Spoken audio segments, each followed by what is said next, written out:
a hablar un tema muy interesante. Es un tema que es muy común en la atención primaria de médicos generales, de pediatras, también de otros profesionales de la salud, como los enfermeros en la atención primaria. Están de moda los emoticones, ¿no? Y yo quisiera tener un emoticón en mi celular, en el chat de la vejiga. Este es el principal mensaje en la tarde. Para que tu vejiga sea feliz, hay que evacuar. Entonces tu vejiga es feliz cuando tu intestino evacúa. Y ese es el mensaje que tenemos que llevarle a la mamá, al papá que nos consulta, a todos nuestros pacientes y a nosotros mismos. Tu vejiga es feliz cuando tu intestino evacúa. Tiene mucha relación con la charla del doctor Iglesias. Es un problema del día a día las infecciones urinarias. Cada día tenemos infecciones urinarias en nuestra consulta y muchas veces indagamos sobre cuál es la causa de las infecciones urinarias y no encontramos una causa, ¿no ven bien? Bueno, no encontramos una causa real de la infección urinaria. ¿Por qué? Muchas veces estudiamos si tienen malformaciones de las vías urinarias, si tienen reflujo los niños, si tienen hipercalciuria, y llegamos a descartar todas estas causas y definitivamente no llegamos a una etiología clara de las infecciones urinarias y nos llegan a los servicios de urgencia o a la consulta en el tercer, cuarto, quinto episodio de infección urinaria de niños pequeños, lactantes, preescolares y escolares. Y encontramos padres angustiados, médicos angustiados, pediatras angustiados con niños con infecciones urinarias recurrentes a los que ya no sabemos qué más indagar, qué más estudiar, y pues vamos a hablar sobre un tema que puede tener relación con las infecciones urinarias. Este es el paraíso de los baños que debemos tener en nuestro hogar y en nuestros colegios, que son baños coloridos, limpios, bonitos, agradables para los niños, baños adecuados para ellos. Este es el paraíso de los baños en los colegios, que debe ser el ideal para buscar en nuestros colegios. Baños adecuados, limpios, agradables, donde no hacen bullying. Pero esta es la realidad de los baños de nuestros colegios. Son baños sucios. Hablo del bullying porque en el colegio, en los colegios, el sitio donde más se golpean los niños y donde más le hacen bullying a los niños es precisamente en los baños. Entonces los niños tienen temor de ir al baño y son lugares sucios, desagradables, huelen mal. Ningún niño, ninguna niña, especialmente las niñas de 6, 7, 8 años quieren ir a estos baños. Y entonces, ¿qué pasa? Las jornadas escolares cada vez son más prolongadas. Son de 6, 8 horas, 9 horas, y estos niños están evitando ir al baño y están reteniendo no solamente la evacuación, sino también están reteniendo la micción. No quieren ir al baño porque no es agradable ir al baño. Ellos prefieren seguir jugando, estar en el recreo, ver la tele, hablar con los amigos, porque ir al baño es aburrido, es feo y se están exponiendo. Ante esta situación, pues nadie nos explicó. Muchas veces pues pasamos por pediatría, por puericultura y no hacemos suficiente énfasis en la puericultura de ir al baño. O sea, ¿cómo debo enseñarle a una niña, a una mamá a ir al baño? ¿Sí? Nadie nos enseña eso. O se pasa como un repaso muy superficial. Primero, las niñas. ¿Por qué las niñas? Porque la población femenina tiene alta prevalencia de infecciones urinarias por hábitos urinarios retencionistas, porque retienen la orina voluntaria e involuntariamente en todas las edades, no solamente las niñas, sino también las ejecutivas, las oficinistas retienen la orina. El primer paso es: no aguante las ganas de orinar. Hay que decirle a las niñas, aunque parece lógico, decirles, no hay que aguantar las ganas de orinar, hay que orinar cada 2, cada 3 horas. Segundo, hay que sentarse en la taza del inodoro. Parece lógico, pero no es lógico, porque pues las mamás le dicen a las niñas que si el baño no es el baño de la casa, que si es un baño del centro comercial o es un baño público, que no se sienten, que se inclinen, pero que no tengan contacto con el inodoro, porque el inodoro es gas, o sea, feo, es sucio, se van a contaminar, y pues eso está mal hecho. Lo que tenemos que decirle a las niñas es que deben limpiar con papel higiénico o poner protector en el inodoro para que se puedan sentar. Se tienen que sentar bien. Si nuestras niñas, nuestras adolescentes no se sientan adecuadamente, no van a tener una adecuada relajación del piso pélvico, y esto se asocia con hiperactividad del detrusor y se asocia con vejiga hiperactiva y se asocia con hábitos urinarios retencionistas. Entonces, mujeres adultas y niñas, adolescentes, se deben sentar en la taza del inodoro. Hay que buscar protectores del inodoro, que esos se encuentran en los grandes almacenes de hogar para los baños públicos. El tercer punto es que las niñas deben bajar la ropa interior hasta los tobillos. ¿Por qué?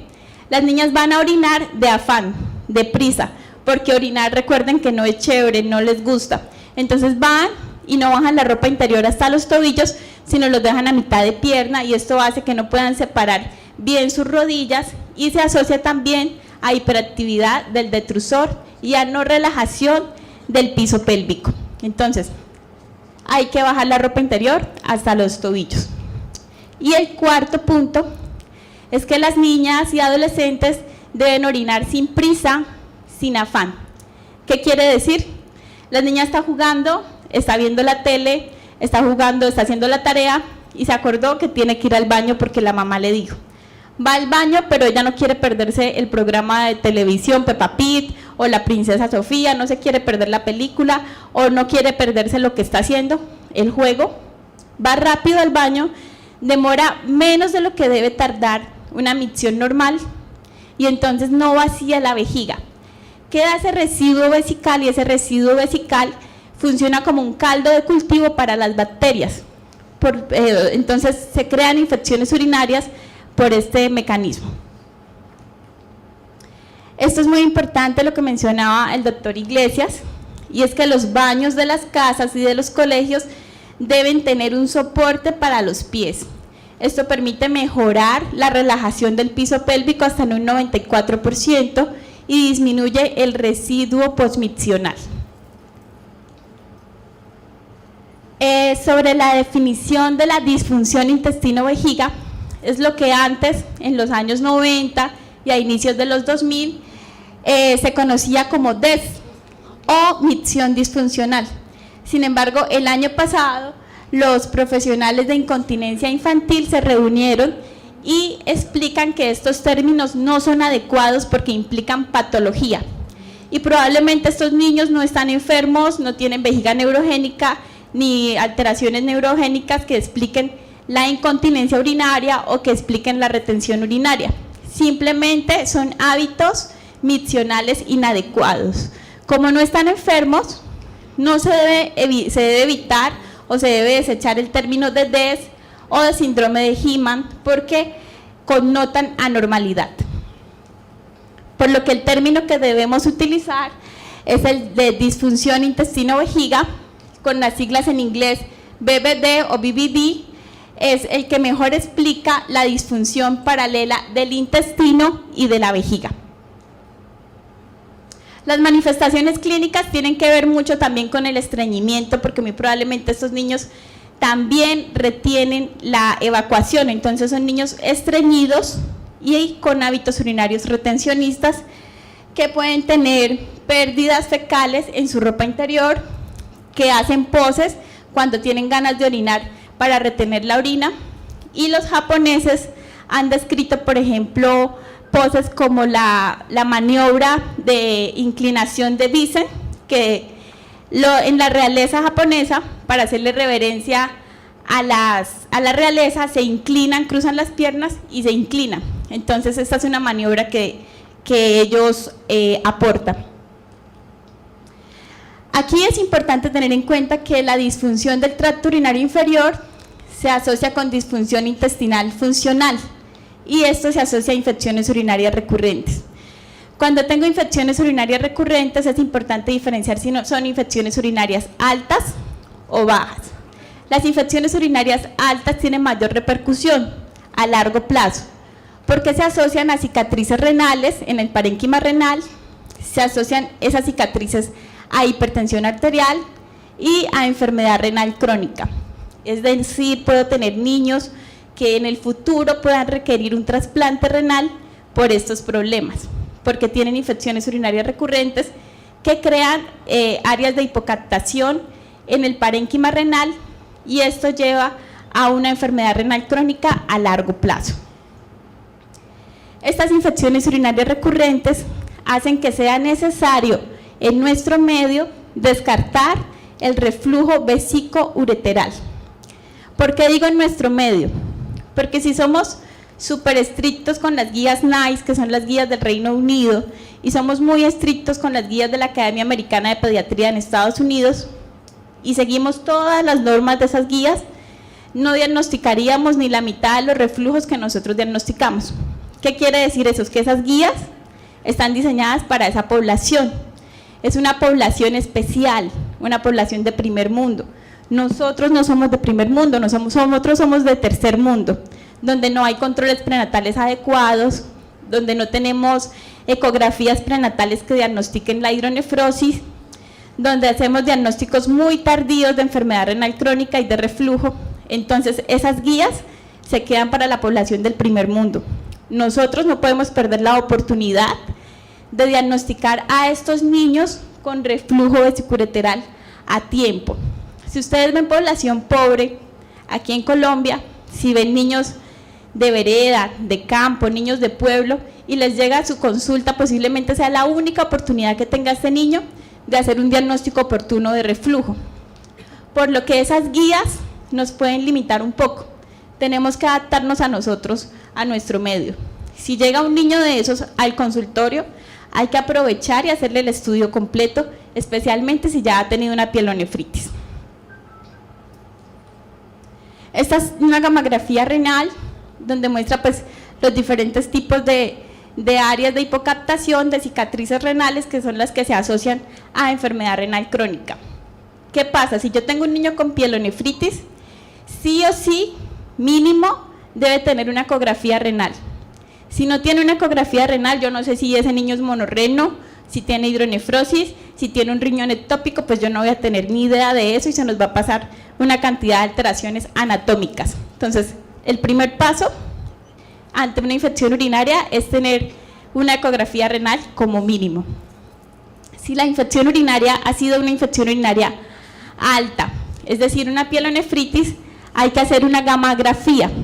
El mejor momento de hacer la gamografía no es en el momento de la infección, porque probablemente todas las gamografías me van a salir alteradas.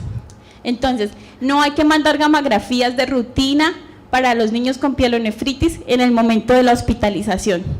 Tenemos que mandar esas gamografías 4 a 6 meses después de la infección aguda, porque en ese momento, en la hospitalización, como nefróloga pediatra o como pediatra, no voy a poder diferenciar si estas áreas de hipocaptación corresponden a cicatrices o corresponden a procesos infecciosos activos. Entonces, para tener una mayor utilidad de los recursos, se debe hacer esta gamografía 4 meses después de la infección urinaria de la pielonefritis. Esto no es nuevo, encontramos artículos viejos de más de 20 años donde están las maniobras de retención urinaria asociadas a reflujo y asociadas a estreñimiento. Respecto a la micción no es igual en neonatos, en preescolares y en escolares, es completamente diferente. Los neonatos tienen una hiperactividad del detrusor, por eso los neonatos tienen micciones más frecuentes, micciones que pueden llegar hasta 15 veces por día, pueden ser micciones interrumpidas, pero lo más importante es que el chorro urinario en los neonatos sea un chorro urinario fuerte como el que se ve en la fotografía. O sea, se puede interrumpir, pero tiene que ser fuerte. Ya al llegar a la edad preescolar, es decir, niños de mayores de 2 años, hasta los 5 años, la frecuencia urinaria ya va a disminuir de 8 a 10 veces por día y es normal.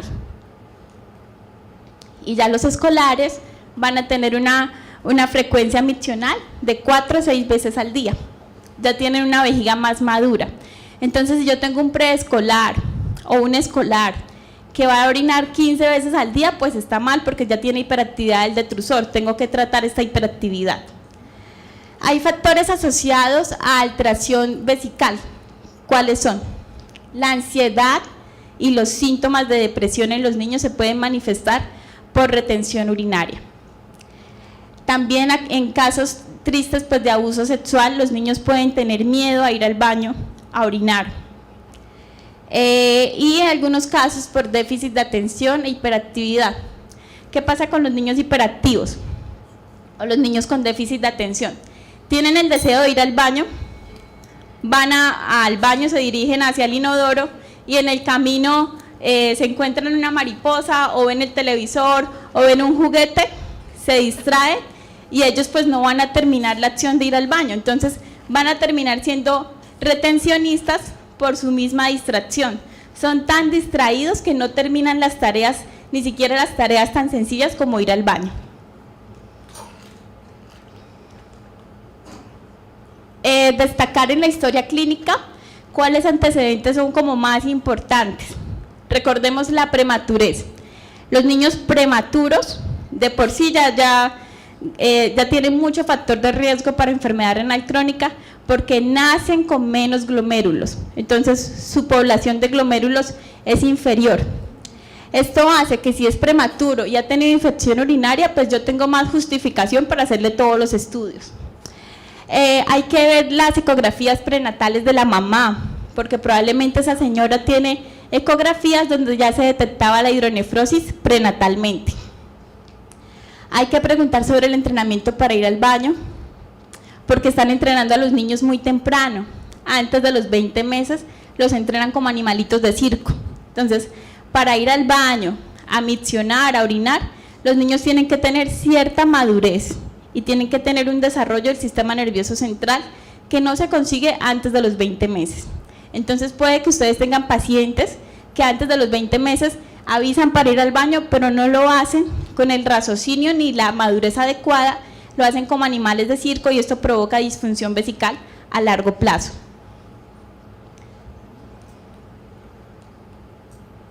Del examen genital, resalto en las niñas valorar la sinequia de labios menores, que especialmente se presenta en aquellas hijas únicas con cuidadores que no son la mamá, entonces tienen temor de el aseo genital de estas niñas y por hábitos deficientes de higiene tienen las sinequias de labios menores y esta sinequia se asocia a alteración vesical temprana y a infecciones urinarias. También recordar la fimosis, el prepucio redundante, que son factores asociados a infección urinaria. Aquí sobre la profilaxis en disfunción intestino-vejiga. En general, lo último que sabemos de las profilaxis para infección de vías urinarias, entre menos utilicemos profilaxis, mejor. Sin embargo, si yo tengo un factor asociado claro para infección urinaria, tengo que usar profilaxis.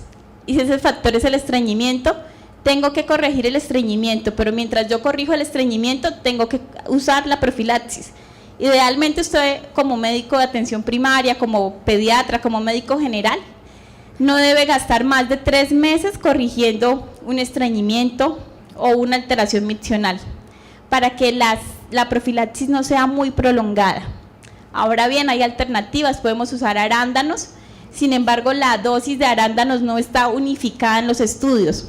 La evidencia dice que un concentrado de arándanos al 30%, 15 centímetros por kilo al día, entonces es como muy difícil decirle a los papás exactamente cómo darle los arándanos, pero pueden funcionar.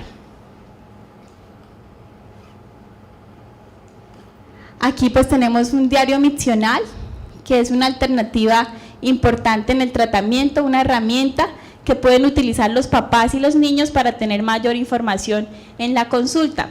En el diario miccional los niños escriben específicamente si tuvieron pérdidas de orina, si cada cuánto van al baño, si tuvieron pérdidas de materia fecal en la ropa interior. Y ya las conclusiones son, primero, la disfunción intestino-vejiga sí se asocia a recurrencia de infección urinaria. Entonces es importante indagar siempre si el niño tiene una disfunción intestinal o vesical. Segundo, aproximadamente la mitad de los niños con reflujo vesicoureteral tienen disfunción intestino-vejiga.